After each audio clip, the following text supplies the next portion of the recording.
दोस्तों नमस्कार, स्वागत है आपका यूट्यूब चैनल एबी टेक में। आज है 7 जून 2025 और जान लेते हैं आज की महत्वपूर्ण खबरें जो आज के प्रमुख समाचार पत्रों पर छाई हुई हैं। सबसे पहले यहां पर तस्वीरें नए शिक्षा सेवा चयन आयोग के बाहर धरना प्रदर्शन की। स्क्रीन पर देखिए दिया गया कि चयन आयोग के बाहर डटे अभ्यर्थी प्राथमिक शिक्षक भर्ती पर अड़े। शिक्षा सेवा चयन आयोग एलनगंज के बाहर नई प्राथमिक शिक्षक भर्ती की मांग को लेकर के डीएलएड प्रशिक्षुओं का धरना शुक्रवार को लगातार 10वें दिन भी जारी रहा। शुक्रवार को हुए महाधरने में प्रदेश के कोने कोने से आए हजारों अभ्यर्थियों ने आयोग के मुख्य गेट पर एकत्र होकर के सरकार से लिखित आश्वासन की मांग की। नारेबाजी और विरोध प्रदर्शन के बीच आयोग से वार्ता के लिए बुलावा आया, पर अभ्यर्थियों ने इसे ठुकरा दिया। साथ ही आयोग के दोनों द्वारों को घेर लिया गया। अभ्यर्थियों ने कहा कि 7 साल से भर्ती का इंतजार कर रहे हैं और इसकी घोषणा करने के बाद सरकार पोस्ट डिलीट कर बैकफुट पर चली गई। अब नई प्राथमिक शिक्षक भर्ती का विज्ञापन शीघ्र जारी किया जाए और तभी वो धरना खत्म करेंगे। अभ्यर्थियों का कहना है कि पिछले 7 वर्षों से बेसिक शिक्षा की कोई भर्ती नहीं आई है, इससे लाखों डीएलएड प्रशिक्षु बेरोजगारी की स्थिति में हैं। उन्होंने बताया कि सरकार ने इंटरनेट मीडिया पर भर्ती की बात कही थी, लेकिन कुछ ही समय बाद वो पोस्ट हटा ली गई, जिससे अभ्यर्थियों के बीच भ्रम और असंतोष की स्थिति बन गई है। धरने का नेतृत्व कर रहा डीएलएड अध्यक्ष रजत सिंह ने कहा कि 7 साल का इंतजार हो गया, अब केवल आश्वासन से काम नहीं चलेगा, सरकार को लिखित घोषणा करनी होगी। तस्वीरों में आप देख ही रहे हैं कि छात्र काफ़ी संख्या में थे और नए शिक्षा सेवा चयन आयोग के दोनों गेटों को घेर लिया। अधिकारी जो है कुल मिलाकर के वो अंदर बंधक बने रहे। यहाँ पर साफ तौर पर स्क्रीन पे आप देख सकते हैं कि आयोग के दोनों गेट घेर करके बैठे अभ्यर्थी बंधक बने रहे कर्मचारी और अधिकारी। प्राथमिक शिक्षक भर्ती के लिए महाधरने में प्रदेश भर से जुड़े हजारों डीएलएड छात्र। तो कुल मिलाकर के अभ्यर्थी लगातार प्राथमिक शिक्षक भर्ती की मांग कर रहे हैं और केवल ओरल आश्वासन से काम नहीं चलने वाला है। छात्र कह रहे हैं कि हमको लिखित आश्वासन चाहिए। तो कुल मिलाकर के छात्रों का जो आंदोलन है लगातार चल रहा है। तस्वीरों में आप लोग देख सकते हैं हजारों की संख्या में छात्र चयन बोर्ड में उपस्थित थे। खैर आने वाले समय पर जो कुछ भी अपडेट्स होंगे चैनल के माध्यम से हम आपको दे देंगे। आप भी अगर धरना प्रदर्शन को सपोर्ट करना चाहते हैं तो नए शिक्षा सेवा आयोग पहुंच सकते हैं। यहाँ देखिए अपडेट है कि प्रदेश के 3,18,000 से अधिक अभ्यर्थी देंगे अग्निवीर और जेसीओ के लिए ऑनलाइन प्रवेश परीक्षा। भारतीय सेना में अग्निवीर जूनियर कमीशन्ड ऑफिसर समेत जवानों की भर्ती के लिए ऑनलाइन संयुक्त प्रवेश परीक्षा 30 जून से 10 जुलाई के बीच विभिन्न केंद्रों पर कराई जाएगी। इस परीक्षा में उत्तर प्रदेश से 3.18 लाख से अधिक अभ्यर्थियों ने आवेदन किया है। परीक्षा के लिए प्रवेश पत्र 16 जून से वेबसाइट से डाउनलोड किए जा सकते हैं।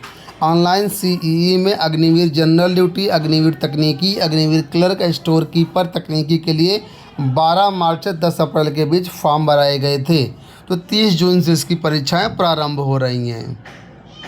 एक बड़ी अपडेट आपके लिए आ गई है खंड शिक्षा अधिकारी भर्ती को लेकर के, यानी बीईओ भर्ती को लेकर के।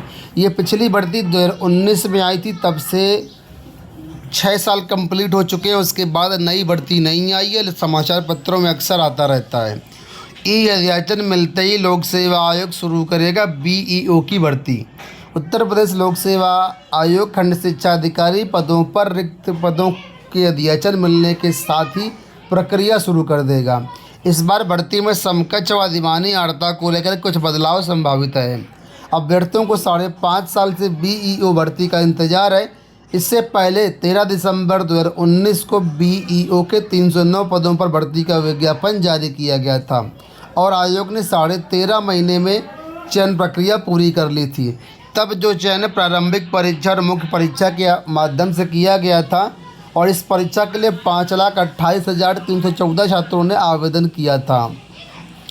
2024 के परीक्षा कैलेंडर में इस भर्ती के बारे में कुछ उल्लेख किया गया था, लेकिन समकक्ष अर्हता क्लियर न होने के कारण ये भर्ती का विज्ञापन जारी नहीं हो पाया। तो समकक्ष आर्ता में जो यहाँ पर विवाद था वो बीएड को लेकर के था। पिछले विज्ञापन में यहाँ पर दिया गया था कि बीएड हो या उसके समकक्ष हो। इससे काफ़ी सारे डीएलएड छात्रों ने यहाँ पर आवेदन कर दिया था, बाद में डीएलएड छात्रों के फॉर्म रिजेक्ट किए गए थे। तो इस बार समकक्ष आर्ता को क्लियर किए जाने के बाद ये जो विज्ञापन है जारी किया जाना प्रस्तावित है। आयोग के सूत्रों का कहना है कि इस बार समकक्ष आर्ता को जो शर्तें हैं वो हटाई जा सकती हैं। अधिमानी आर्ता को लेकर के बदलाव संभावित है। फिलहाल अभी तक आयोग को इस नई भर्ती के लिए अधियाचन मिलने का इंतजार है। आयोग जल्द ही बीईओ की नई भर्ती के लिए विज्ञापन जारी करेगा जैसे ही अधियाचन मिलेगा उसके बाद। तो कुल मिलाकर के भर्तियाँ आनी है, कितना समय लगेगा अभी कुछ भी कहा नहीं जा सकता है। सैन्य अधिकारियों की 453 भर्तियाँ। यूपीएससी ने सम्मिलित रक्षा सेवा यानी सीडीएस सेकेंड 2025 परीक्षा के लिए आवेदन आमंत्रित किए हैं। इस परीक्षा के लिए थल सेना, वायुसेना और नौसेना में 453 सैन्य अधिकारियों नियुक्त किए जाएंगे। इन पदों पर अविवाहित महिला पुरुष अभ्यर्थी 17 जून 2025 तक ऑनलाइन फॉर्म भर सकते हैं। तो सीडीएस में 453 पद हैं। इसके लिए 100 रुपये का यहाँ पर फीस लगती है, 100-200 रुपये फीस है। और इसमें जो है अलग अलग पद हैं। तो आप अगर इसमें इच्छुक हैं तो आवेदन कर सकते हैं। पुलिस के 24,000 पदों पर भर्ती परीक्षा की तैयारी। उत्तर प्रदेश पुलिस में इसी महीने के दूसरे सप्ताह में 23,763 पदों पर निकलने वाली भर्तियां कई महीनों में खास होंगी। सब इंस्पेक्टर पद पर आवेदन करने वाले अभ्यर्थियों को अधिकतम उम्र सीमा में 3 साल की छूट दी जाएगी। ये छूट सिर्फ एक बार ही मिलेगी। इसके अलावा 3800 पद महिलाओं के लिए भी आरक्षित होंगे। इन पदों पर भर्तियों के लिए होने वाली प्रवेश परीक्षा की तैयारियां पूरी कर ली गई हैं। माना जा रहा है कि जून के दूसरे सप्ताह में 24,000 पदों पर विज्ञापन निकाला जाएगा। और इसमें सिपाही के 19,220 पद हैं और इसमें जो है एसआई के 4,543 पद हैं। कुल मिलाकर के 24,000 के आसपास पद यहाँ पर रहेंगे। तो जो भी अभ्यर्थी पहले चरण में क्वालिफाई नहीं कर पाए थे पुलिस भर्ती, उनको इस चरण में दोबारा से मौका मिलने वाला है। यहाँ देखिए अपडेट है कि प्रवक्ता लाइब्रेरी की नियमावली फंसी, 17 साल से नहीं आई भर्ती। उत्तर प्रदेश के राजकीय डिग्री कॉलेजों का यहाँ पर अपडेट दिया गया है कि प्रदेश के राजकीय महाविद्यालयों में प्रवक्ता लाइब्रेरी की नियमावली शासन में फंसने के कारण इन पदों पर भर्ती के आसार नहीं दिख रहे हैं। प्रदेश में पूर्व में संचालित 171 राजकीय डिग्री कॉलेजों में लाइब्रेरियन के 110 पद लंबे समय से खाली चल रहे हैं, जबकि नवनिर्मित 71 राजकीय महाविद्यालयों में 71 पदों को मंजूरी मिली है। तो कुल मिलाकर के 110 और 171 ये पद हो जाते हैं 181, जिन पर आने वाले समय में प्रवक्ता लाइब्रेरी की भर्तियां होंगी। और इसमें नियमावली में थोड़ा सा तकनीकी अड़चन है, इस वजह से ये पद कुल मिलाकर के अभी नहीं भरे जाएंगे। एडेड कॉलेजों में लाइब्रेरियन भर्ती की कोई व्यवस्था नहीं है, जबकि डिग्री कॉलेजों में लाइब्रेरियन भर्ती की व्यवस्था है। तो फिलहाल यहाँ पर जो आने वाले समय में भर्तियाँ देखने को मिलेंगी, लेकिन थोड़ा सा अभी इंतज़ार होगा। अंत में यहाँ पर देखिए अपडेट की रेपो रेट कट ईएमआई कम होगी। आरबीआई की अभी हाल ही में हुई बैठक में रेपो रेट को 0.50% कम कर दिया गया और सीआरआर में 1% की कटौती की गई है।